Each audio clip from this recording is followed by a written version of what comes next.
Ohio State beat South Dakota State in the first round of the NCAA tournament on Thursday, 81-73 in Boise, Idaho. The Buckeyes blew a late lead but recovered quickly and forcefully. They had a 66-56 lead with just under 7 minutes to play. But the Jackrabbits got to chipping away from there, and they tied the game with two Reed Tellinghausen foul shots with 1:54 to go.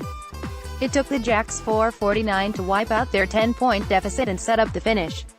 The Buckeyes hit back, though. Cam Williams converted a 4-point play on the possession immediately after SDSU tied the score.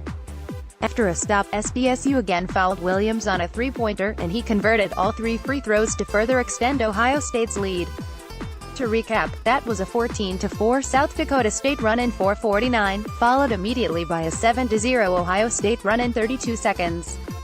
That's how the Buckeyes survived this scare. Ohio State played a weird game, though. Almost historically weird. Here's a stat, first tipped off by ESPN, Ohio State shot 43 pointers. That hadn't happened in a tournament game since 2008, when Drake chucked up 42 of them against Western Kentucky in the round of 64.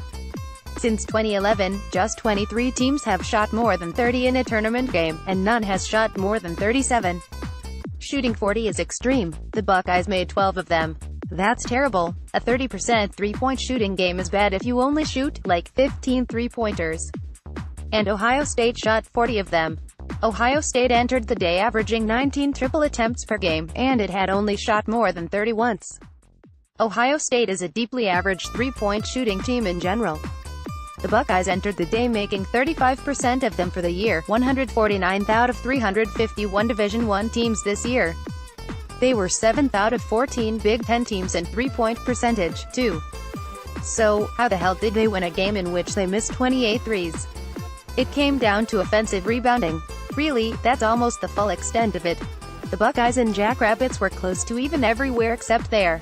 Ohio State had a 15-8 offensive rebounding advantage, which translated to a 19-9 edge in second-chance points. Both teams shot 38% from the field, and South Dakota State's three-point percentage was only a few ticks higher, 42% over 30, on a couple fewer shots. But the Buckeyes attempted 9 more total shots and won by 8 points. The Buckeyes got offensive rebounds on 33% of their opportunities. The national average is about 29%, and OSU's seasonal clip is about 30%. That's about it. Such is the advantage of having power conference recruits and playing against a team from the Summit League. OSU's star Keita Bates-Diop had 5 offensive boards all on his own, while 7 Buckeyes had 1 or 2, and the team got 1.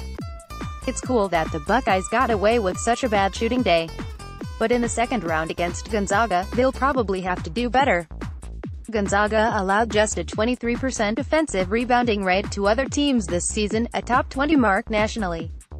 Playing the Zags is not like playing South Dakota State.